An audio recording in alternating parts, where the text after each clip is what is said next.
નમસ્તે વિદ્યાર્થી મિત્રો, આજે આપણે વિજ્ઞાનમાં પ્રકરણ 12 વનસ્પતિમાં પ્રજનન એના વિશે અભ્યાસ કરીશું. તો પહેલાં તો પ્રજનન એટલે શું એ સમજીએ. તો પોતાના જેવો સજીવ ઉત્પન્ન થવો જેને પ્રજનન તરીકે ઓળખવામાં આવે છે.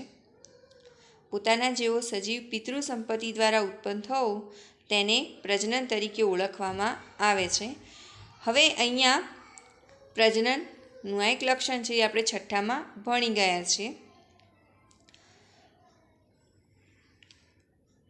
પિતૃમાંથી નવા સજીવો ઉત્પન્ન થવાની ક્રિયાને પ્રજનન કહે છે. હવે વનસ્પતિમાં પ્રજનન વિશે જોઈએ.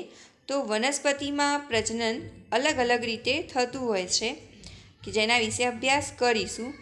વનસ્પતિમાં પ્રજનનના પ્રકારો વિશે જોઈએ તો ધોરણ 6માં પુષ્પના આપણે અલગ અલગ ભાગોનો અભ્યાસ કર્યો છે અને અલગ અલગ ભાગોના અલગ અલગ કાર્યો વિશે પણ આપણે જાણીએ છીએ.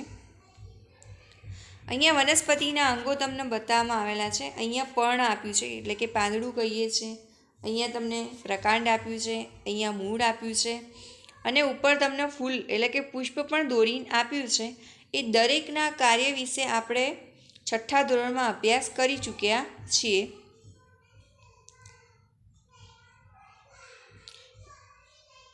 અને આ બધા વાનસ્પતિક અંગો તરીકે ઓળખાય છે.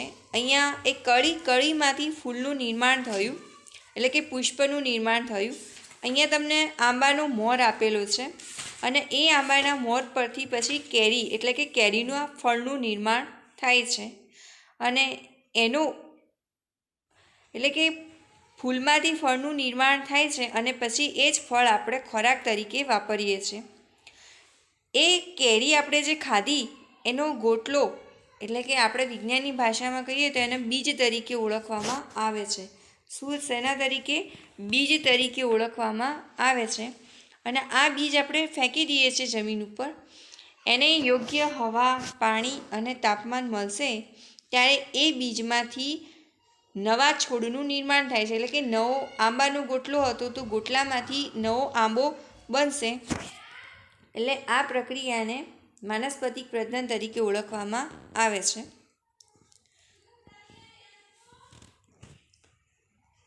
અને નવો જ આંબો બને છે. અહીં આખી પ્રક્રિયા તમને બતાવવામાં આવે છે.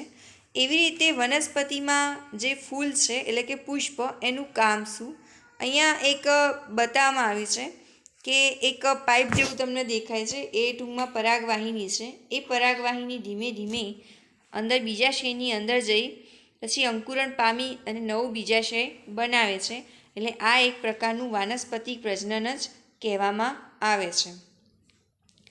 હવે અહીંયા જાસૂદનું ફૂલ બતાવવામાં તમને આવ્યું છે કે જેના બે ભાગો તમને બતાવ્યા છે, નર ભાગ અને માદા ભાગ. એક જ પુષ્પની અંદર છે. જે તમને દેખાય છે આ જે નર ભાગ છે અને આ છે એનો માદા ભાગ છે. આ બંને ભાગોમાંથી નવા બીજનું નિર્માણ થતું હોય છે. અહીંયા તમને આખી પ્રક્રિયા બતાવવામાં આવી છે.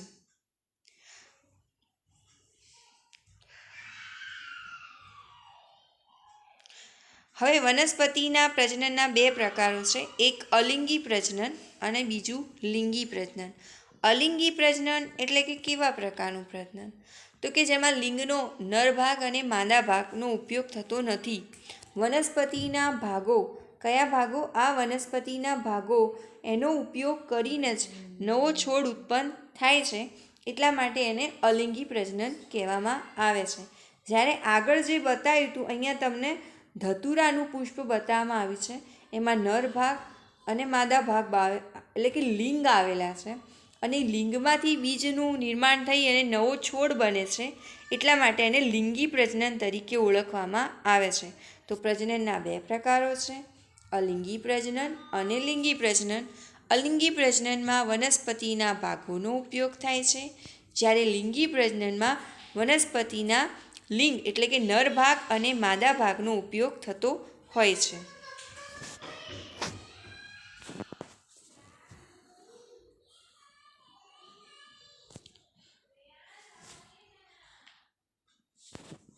અહીંયા જોઈ લીધું આપણે.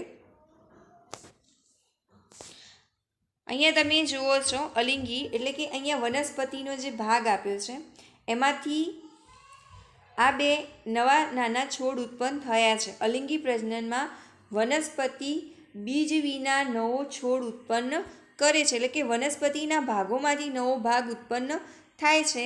તો આવા પ્રજનનને અલિંગી પ્રજનન તરીકે ઓળખવામાં આવે છે.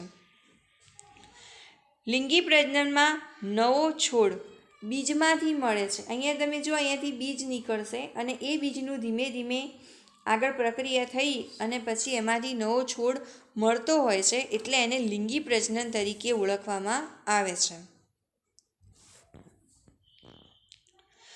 હવે અહીંયા એકને વિચાર થાય છે કે જે બીજમાંથી નવો છોડ ઉત્પન્ન થાય છે તો અમુક છોડને બીજ હોતા જ નથી, તો પછી એ કઈ રીતે ઉત્પન્ન થતા હશે નવા છોડ? તો અહીંયા તમને મકાઈનો છોડ બતાવ્યો છે, ગુલાબનો છોડ બતાવેલો છે. તો એમાંથી કઈ રીતે નવા છોડ ઉત્પન્ન થાય છે એની પ્રક્રિયા અહીંયા સમજાવવામાં આવશે. તો વિદ્યાર્થી મિત્રો તે ધ્યાનપૂર્વક તમે જોજો. અહીંયા વનસ્પતિક પ્રજનન મૂળ, પ્રકાંડ, પર્ણ અને કલિકા દ્વારા થતું હોય છે. એટલા માટે અહીંયા જો તમને બતાવ્યું છે મૂળ, પ્રકાંડ, પર્ણ અને કલિકા.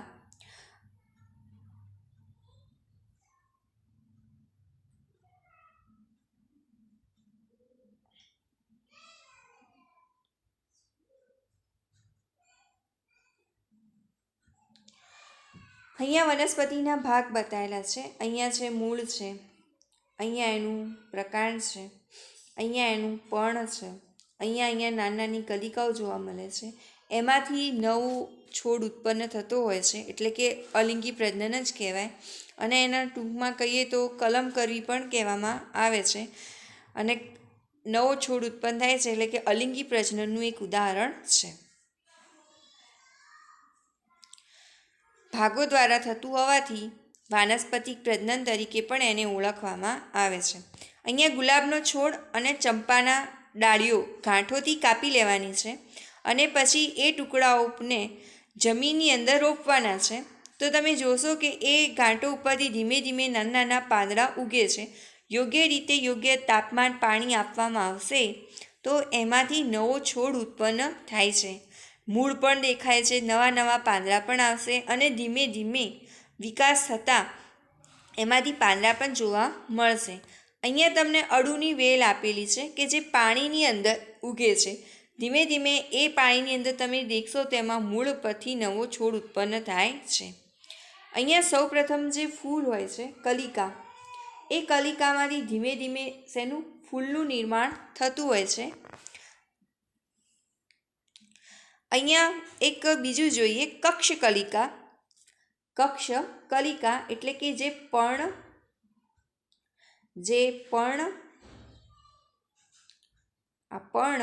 અને પ્રકાંડ એ બેને જોડતું એક અંગ છે, એટલે એને કક્ષ કલિકા તરીકે ઓળખવામાં આવે છે. પર્ણ અને પ્રકાંડ સાથેનું મિલન એટલે કે એને કક્ષ કલિકા તરીકે ઓળખવામાં આવે છે. વાનસ્પતિક કલિકા હોય છે અને તેનો પૂરેપૂરો વિકાસ થયેલો હોતો નથી.